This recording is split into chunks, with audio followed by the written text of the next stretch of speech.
Assalamualaikum warahmatullahi wabarakatuh. Perkenalkan, nama saya Faustar Ramadan dari kelas F jurusan Manajemen Fakultas Ekonomi dengan NIM 200501110243. Ingin menjelaskan tentang makalah yang saya buat dengan judul Langkah strategis untuk bangsa Indonesia menuju peradaban Islam modern. Puji syukur kehadirat Allah Subhanahu wa Ta'ala yang telah melimpahkan rahmat, taufik dan hidayahnya sehingga kami dapat membuat video ini dengan baik serta tepat waktu. Seperti yang sudah kita tahu, sejarah itu sangat berarti untuk anak bangsa. Dari mulai dini, semuanya perlu dibahas pada penjelasan ini. Kenapa? Sejarah peradaban Indonesia itu sangat diperlukan serta layak dijadikan bagaikan modul pelajaran.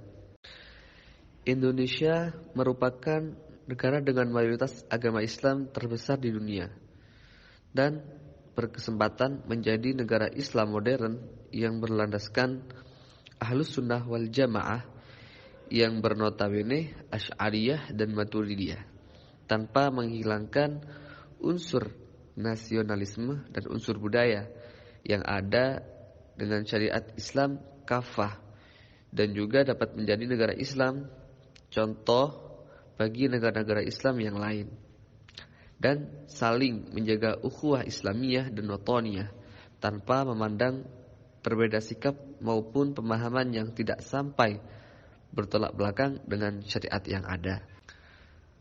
Kata sejarah secara etimologi dapat diungkapkan dalam bahasa Arab, yaitu tarikh, sirah atau ilmu tarikh, yang artinya ketentuan masa atau waktu. Sedangkan ilmu tarikh adalah ilmu yang mengandung atau membahas penyebutan peristiwa dan sebab-sebab terjadinya peristiwa tersebut.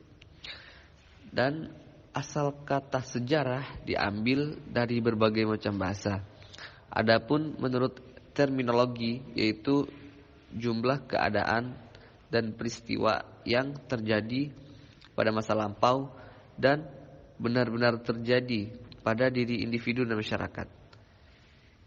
Ibnu Khaldun dalam kitabnya yang berjudul Al-Muqaddimah menerangkan bahwa catatan tentang masyarakat umat manusia atau peradaban dunia, tentang perubahan-perubahan yang terjadi pada watak masyarakat itu, seperti kelahiran, keramah tamahan dan solidaritas golongan, tentang revolusi, tentang pemberontakan rakyat melawan golongan lain, akibat timbulnya kerajaan-kerajaan dan negara dengan tingkatan yang bermacam-macam, kegiatan dan kedudukan orang, baik untuk mencapai kemajuan kehidupannya, berbagai macam ilmu pengetahuan dan umum tentang segala macam perubahan yang terjadi di dalam masyarakat karena watak-watak masyarakat itu sendiri.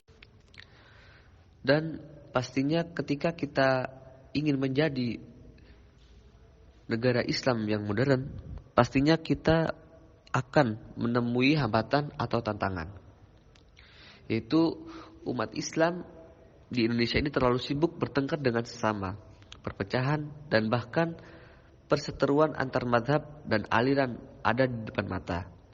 Padahal umat kini menghadapi banyak tantangan, salah satunya soal kemiskinan. Hal itu pernah diutarakan oleh kolumnis Malaysia Rohiman Haron di laman New Straits Times.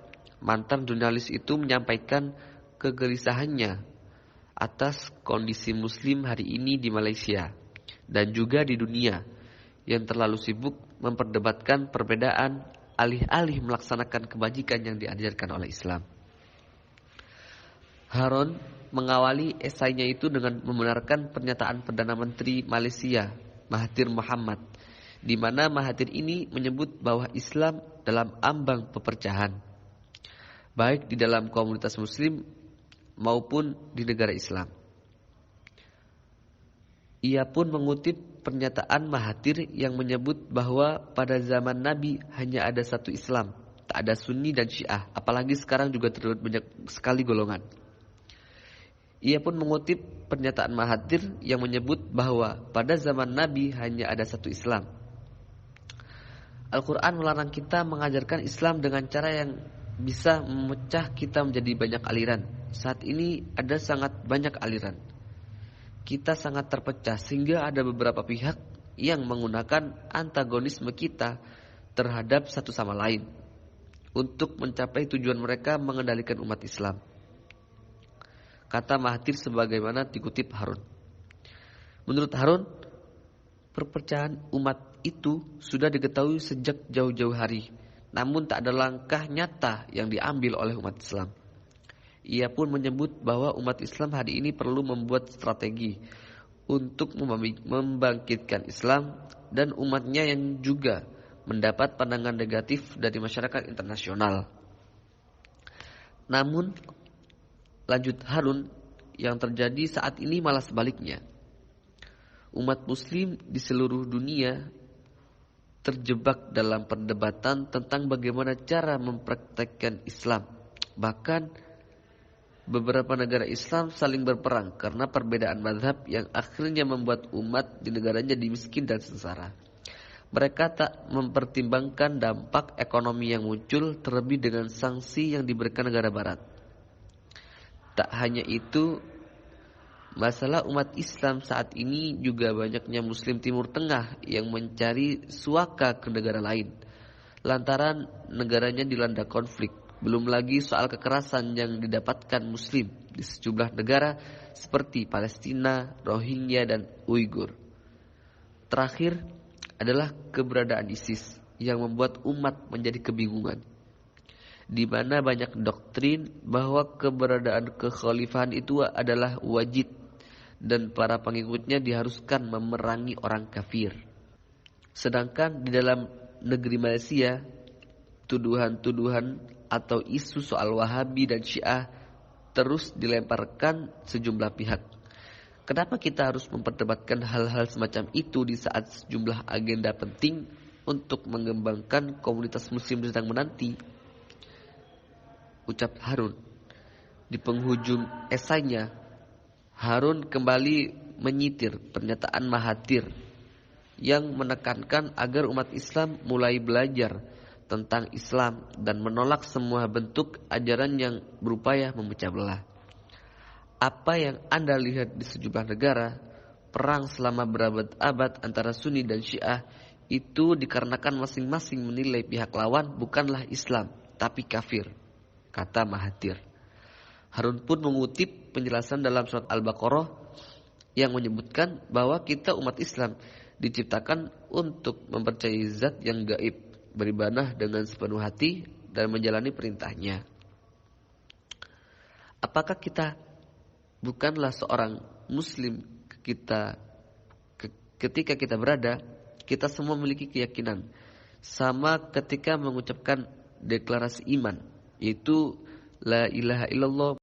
Dan kesimpulan yang bisa diambil dari kutipan di atas adalah para ulama serta para umara yang teguh akan pendirian sudah berupaya untuk mewujudkan menjadi negara Islam modern. Akan tetapi banyak oknum yang tidak suka, bahkan benci akan hal tersebut dikarenakan situasi politik dan bisnis investasi yang menyebabkan para konglomerat atau koruptor tidak suka akan hadirnya negara Islam modern yang berlandaskan Ahlussunnah wal Jamaah yang bernotabene konstitusional dan syariah, dan umat Islam harus bersatu padu mendukung hal itu tanpa memandang perbedaan sikap yang ada di dalam mewujudkan negara Islam modern yang diimpikan.